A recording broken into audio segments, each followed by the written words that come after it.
Here's how to level up your Lightroom editing with a single click.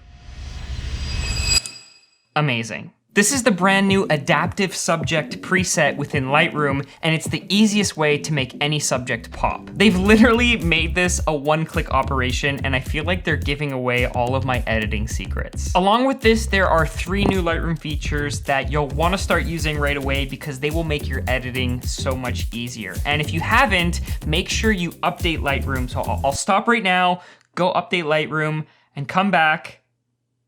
Now you're back. Now I can show you how to use these features. I swear soon enough, these programs are just gonna be able to edit for you, but let me show you how these adaptive presets work. So they're an extension of the premium presets that now come built in with Lightroom, and you can see them all at the side here. You have ones dedicated for portraits, you have ones that are for landscapes, ones that are for all these different types of photos, and what I personally love, if you are a wedding photographer, if you're a portrait photographer, this really is a one-click operation, and they've separated it by different types of skin. In this case, I have a subject with light skin, so my first step, I'm just gonna tweak this a little bit to get it where I want, but then I can go into the light skin presets, and really easily, I can get all these different looks that are pretty much ready to go, or at least are great for a starting point if you're not sure how to edit your photos. And if you scroll down a little bit, you can see that there are adaptive sky and adaptive subject presets.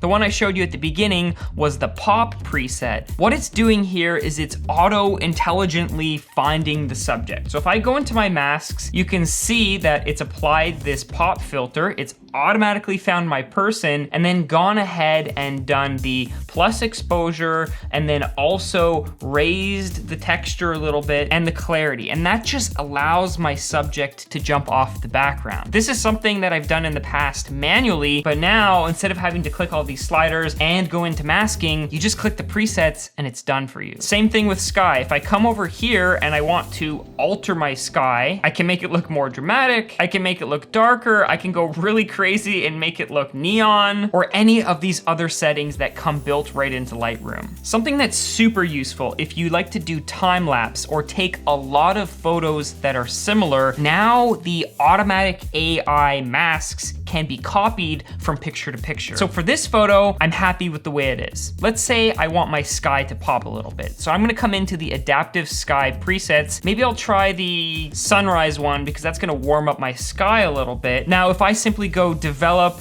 copy settings, check all, copy, then go to my next photo and hit paste, it will take all of those settings, including the sky, which you can see it's selected and automatically made that mask. Again, this is perfect if you're doing time-lapse photos because now you can take that sky mask and apply it to the 300, 400 photos that are a part of your time-lapse. All right, so you've seen that Lightroom can automatically find your subject. For this photo, I'm gonna come in, do the same thing, let it select the subject, but what you can see is it's kind of missed some of the parts of the bike. So I'm gonna have to go in and brush those in manually.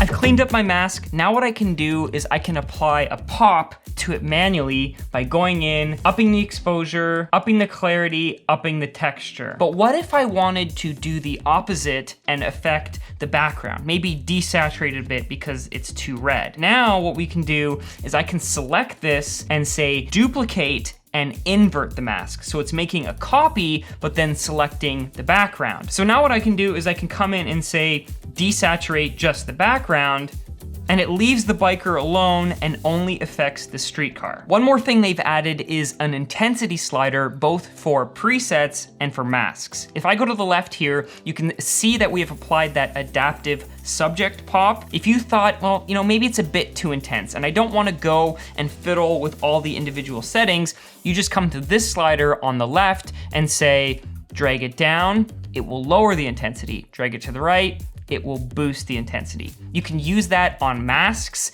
and on presets as a one-click operation to either add more of the same effect or reduce the overall effect. Seeing all these new features is making me super excited to edit photos. And I hope whether you're brand new and you're just getting into it or experienced, hopefully this speeds up your workflow. If you like this videos and want to learn more about Lightroom editing, you can check out either of the videos here. This one specifically deals with masks masking and goes more into depth on all of those features. But if you like this video, leave a comment, hit subscribe, and if you do, I'll see you in the next one.